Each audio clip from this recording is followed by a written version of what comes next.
মৰমৰ ছাত্ৰ-ছাত্ৰীসকল, আজি আমি দশম শ্ৰেণীৰ পুনৰ আলোচনাৰ অনুশীলনী R3ৰ প্ৰশ্নসমূহ আলোচনা কৰিম। ১ নম্বৰ প্ৰশ্ন, তলৰ কোনবোৰ সংখ্যা পূৰ্ণঘন নহয়? তলৰ কোনবোৰ সংখ্যা পূৰ্ণঘন নহয়? ইয়াৰ কাৰণে আমি সংখ্যাবোৰৰ উৎপাদক বিশ্লেষণ কৰিম আৰু তিনিটাকে থোপ বনাম। যদি আমি তিনিটাকে থোপ বনাব নোৱাৰো, তেতিয়াহ'লে সংখ্যাবোৰ পূৰ্ণঘন নহয়। ১ নম্বৰ 3757 3757ৰ আমি উৎপাদক বিশ্লেষণ কৰো। 13ৰে যাব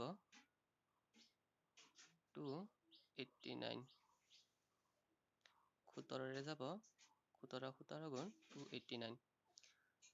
3757ৰ উৎপাদক হ'ল 13, 17 আৰু 17।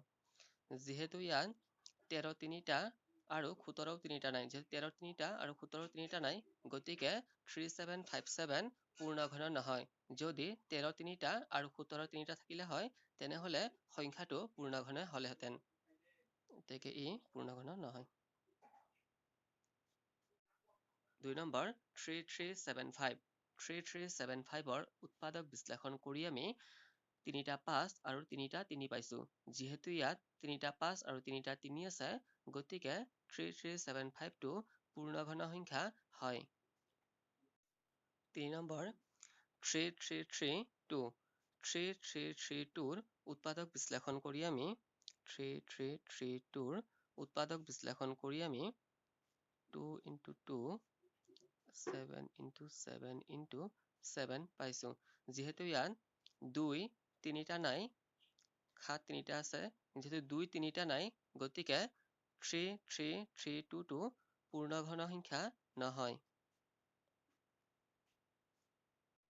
4 নম্বৰ 4096ৰ উৎপাদক বিশ্লেষণ কৰি আমি 1 2 3 4 5 6 7 8 9 10 11 12 12টা 2 পাইছো। 1 2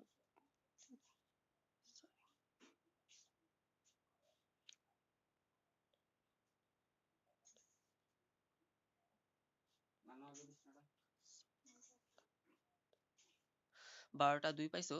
এতিয়া আমি এই দুইবোৰৰ তিনিটাকে থোপ কৰি লওঁ। 1টা 2টা 3টা 4টা।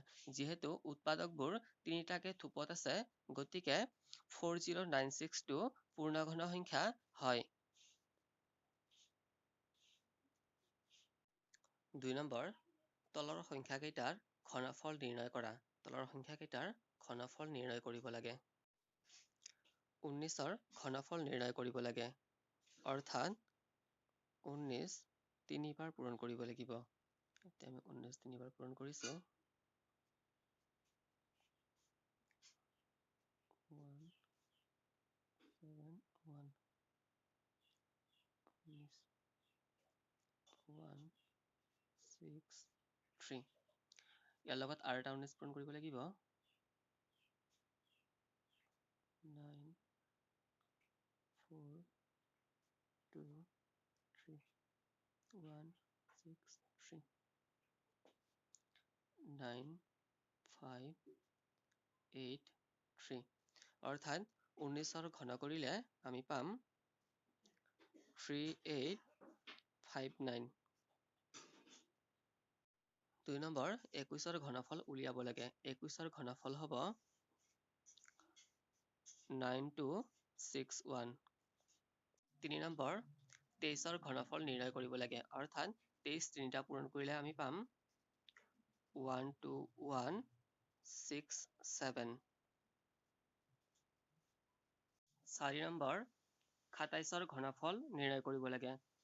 অৰ্থাৎ 27 তিনিটা পূৰণ কৰিলে আমি পাম 19683। 3 নম্বৰ তলৰ প্ৰতিটো সংখ্যাৰ ঘনৰ একক স্থানৰ অংক কি হ'ব? আমাৰ এই সংখ্যাবোৰৰ ঘন কৰি ঘনফলৰ এককৰ স্থানত কি থাকিব লিখিব লাগে। 1 নম্বৰ 14। যদি আমি এই 14 ঘন কৰো, ঘনফলৰ এককৰ স্থানত কি হ'ব সেইটো আমাৰ লিখিব লাগে। প্ৰথমে আমি এককৰ ঘনৰ সংখ্যাৰ বিষয়ে কিছু কথা জানি লওঁ আহা। আমি যদি একক ঘন কৰো, তেতিয়া আমি একে পাম। 2 যদি ঘন কৰোঁ অৰ্থাৎ 2 তিনিটা পূৰণ কৰিলে 8 পাম। 3 ঘন কৰিলে 27। একেদৰে আমি বাকী সংখ্যাবোৰো ঘন কৰি ললো। এতিয়া মন কৰা 2ক যদি আমি ঘন কৰোঁ এককৰ ঘৰত 8 থাকিব। আকৌ 8ক যদি আমি ঘন কৰোঁ এককৰ ঘৰত 2 থাকিব। 2 আমি ঘন কৰিলে এককৰ ঘৰত 8 থাকিব। আকৌ 8ক ঘন কৰিলে এককৰ ঘৰত 2 থাকিব। একেদৰে আমি 3ক ঘন কৰিলে এককৰ ঘৰত 7 থাকিব। আকৌ 7ক ঘন কৰিলে এককৰ ঘৰত 3 থাকিব। 3 ঘন কৰিলে এককৰ ঘৰত 7 থাকিব। আকৌ 7ক ঘন কৰিলে এককৰ ঘৰত 3 থাকিব। বাকীবোৰ মন কৰা, একক ঘন কৰিলে একৰ ঘৰত একেই থাকিব। 4ক ঘন কৰিলে এককৰ ঘৰত 4 থাকিব। 5ক ঘন কৰিলে এককৰ ঘৰত 5 থাকিব। 6ক ঘন কৰিলে এককৰ ঘৰত 6 থাকিব। 9ক ঘন কৰিলে এককৰ ঘৰত 9 থাকিব। মানে বাকী সংখ্যাবোৰ 0, 1, 4, 5, 6 আৰু 9। এই সংখ্যাবোৰ ঘন কৰিলে এককৰ স্থানত এই সংখ্যাবোৰেই থাকিব। আৰু 8ক ঘন কৰিলে একৰ ঘৰত 2 থাকিব। 2ক ঘন কৰিলে এককৰ ঘৰত 8 থাকিব। একেদৰে 3ক ঘন কৰিলে এককৰ ঘৰত 7 থাকিব। আৰু 7ক ঘন কৰিলে এককৰ ঘৰত 3 থাকিব। 1 নম্বৰ 14। যিহেতু 14ৰ এককৰ স্থানত 4 আছে, গতিকে 14ক ঘন কৰিলে ঘনফলৰ এককৰ স্থানত 4 থাকিব। যিহেতু 4ৰ ঘন কৰিলে আমি এককৰ স্থানত 4 পাওঁ, গতিকে 14ৰ ঘনফলৰ এককৰ স্থানত 4 থাকিব। 2 নম্বৰ 18। 18ৰ ঘন কৰিলে আমি ঘনফলৰ এককৰ স্থানত 2 পাম, কিয়নো 8ক ঘন কৰিলে ঘনফলৰ এককৰ স্থানত 2 থাকে। গতিকে 18ৰ ঘনফলৰ এককৰ স্থানৰ অংক হ'ব 2। 3 নম্বৰ 13। 13ৰ ঘন কৰিলে ঘনফলৰ এককৰ স্থানত 7 থাকিব। যিহেতু 3ৰ ঘন কৰিলে এককৰ স্থানৰ সংখ্যা 7 হ'ব, গতিকে 13ৰ ঘনফলৰ এককৰ স্থানৰ অংক হ'ব 7। 4 নম্বৰ 27। 27ক ঘন কৰিলে ঘনফলৰ এককৰ স্থানত 3 হ'ব। যিহেতু 7ক ঘন কৰিলে এককৰ স্থানত আমি 3 পাওঁ, গতিকে 27ক ঘন কৰিলে এককৰ স্থানৰ অংক হ'ব 3। 4 নম্বৰ, তলৰ সংখ্যাবোৰ পূৰ্ণঘন হ'বলৈ আটাইতকৈ সৰু কি সংখ্যাৰে পূৰণ কৰিব লাগিব? 1 নম্বৰ 5, 3, 2, 4। প্ৰথমতে আমাৰ সংখ্যাটোৰ উৎপাদক বিশ্লেষণ কৰিব লাগিব। উৎপাদক বিশ্লেষণ কৰি আমি 2 2টা আৰু 11 3টা পাইছো। গতিকে 2ৰে পূৰণ কৰিলে সংখ্যাটো পূৰ্ণঘন হ'ব। পূৰ্ণঘন সংখ্যা হ'বলৈ প্ৰতিটো সংখ্যাই 3টা 3টা থাকিব লাগিব। যিহেতু 2 2টা আছে আৰু 3টা হ'বলৈ আৰু এটা 2 লাগিব, গতিকে 2ৰে পূৰণ কৰিলে সংখ্যাটো পূৰ্ণঘন হ'ব। 2 নম্বৰ 3087। 3087ৰ উৎপাদক বিশ্লেষণ কৰি আমি 3 2টা পাইছো আৰু 7 3টা পাইছো। যিহেতু পূৰ্ণঘন হ'বলৈ সংখ্যাবোৰ 3টা 3টা পাব লাগিব, যিহেতু 3 3টাত নাই, গতিকে আৰু এটা 3ৰে পূৰণ কৰিলে সংখ্যাটো পূৰ্ণঘন হ'ব। 3 নম্বৰ 3125। 3125ৰ উৎপাদক বিশ্লেষণ কৰি আমি 5টা 5 পাইছো। যিহেতু ইয়াত থকা সংখ্যাবোৰ 3টা 3টা হ'লেহে সংখ্যাটো পূৰ্ণঘন হ'ব, গতিকে পূৰণ কৰিব লগা সৰু সংখ্যাটো হ'ব 5। ইয়াত আৰু এটা 5ৰে পূৰণ কৰিলেহে সংখ্যাটো পূৰ্ণঘন হ'ব। 4 নম্বৰ 648। 648ৰ উৎপাদক বিশ্লেষণ কৰি আমি 3টা 2, 4টা 3 পাইছো। যিহেতু ইয়াত থকা সংখ্যাবোৰ 3টা 3টা হ'লেহে সংখ্যাটো পূৰ্ণঘন হ'ব, গতিকে ইয়াত এটা 3 আছে আৰু 2টা 3 আমি পূৰণ কৰিব লাগিব। 2টা 3 পূৰণ কৰিলে পাম আমি 9। গতিকে পূৰণ কৰিবলগীয়া সৰু সংখ্যাটো হ'ব 9। 9ৰে পূৰণ কৰিব লাগিব। 5 নম্বৰ, এটা পূৰ্ণঘন পাবলৈ আটাইতকৈ সৰু কি সংখ্যাৰে তলৰ সংখ্যাকেইটাক হৰণ কৰিব লাগিব? 1 নম্বৰ 10368। 10368ৰ উৎপাদক বিশ্লেষণ কৰি প্ৰতিটোৱে আমি তিনিটা তিনিটাকৈ লিখি লৈছো।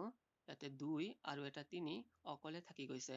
2 আৰু 3 পূৰণ কৰিলে 6, গতিকে 6 হ'ব হৰণ কৰিবলগীয়া আটাইতকৈ সৰু সংখ্যা।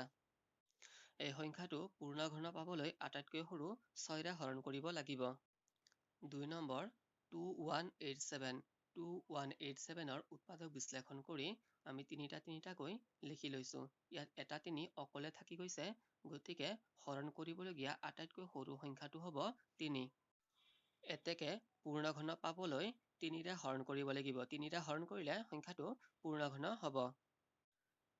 5000ৰ উৎপাদক বিশ্লেষণ কৰি আমি তিনিটাকৈ লিখি লৈছো। তিনিটাকৈ 5, 3টা 2, 3টা আৰু এটা 5 অকলে থাকি গৈছে। ইয়াত এটা 5 অকলে থাকি গৈছে, গতিকে হৰণ কৰিবলগীয়া আটাইতকৈ সৰু সংখ্যাটো হ'ব 5।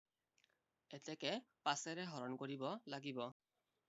4 নম্বৰ 8192ৰ উৎপাদক বিশ্লেষণ কৰি আমি প্ৰতিটোকে তিনিটা তিনিটাকৈ লিখি লৈছো। ইয়াত 2 এটা অকলে থাকি গৈছে, গতিকে হৰণ কৰিব লগা সৰু সংখ্যাটো হ'ব 2। 2ৰে হৰণ কৰিলে সংখ্যাটোৰ বৰ্গ। 4 নম্বৰ 8192ৰ উৎপাদক বিশ্লেষণ কৰি আমি প্ৰতিটোকে তিনিটা তিনিটাকৈ লিখি লৈছো।